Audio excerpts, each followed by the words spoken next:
Et on passe maintenant à la nuit des musées avec une proposition originale, donc les musées de la région Centre. Voici donc le reportage d'Alain-Georges Emonet et Mélanie Trachler. Vous venez là? Je ne sais même pas si je vais tout droit avec. Non, par là. C'est bon, vous tournez comme ça, pardon.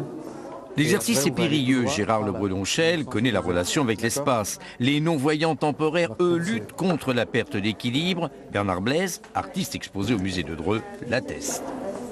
C'est très très intéressant et déstabilisant même, parce que j'ai perdu les repères horizontaux et on a le sentiment de flotter en fait, quand on se promène comme ça.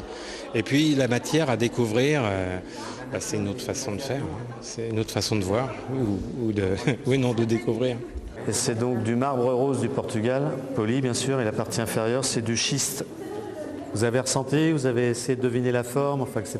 Oui, c'était très bien. Voilà. Par exemple, avec Tetsuo Arada qui a réalisé 5 des 7 œuvres qu'on a touchées, on a énormément discuté et sur l'œuvre en bas, l'œuvre tombée du ciel, l'orientation des projections, la partie lisse, va avoir aussi une autre interprétation. Lui, il l'appelle pierre tombée du ciel, par exemple, l'œuvre d'en bas.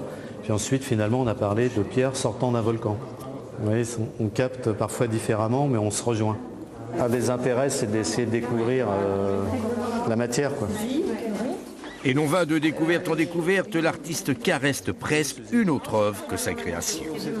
Je me suis même rendu compte qu'il faut encore que je travaille. Au niveau de l'état de surface n'est pas parfait. Dans quelle matière? Une visite unique pour des sensations tout aussi uniques, pour que la nuit soit aussi source de lumière.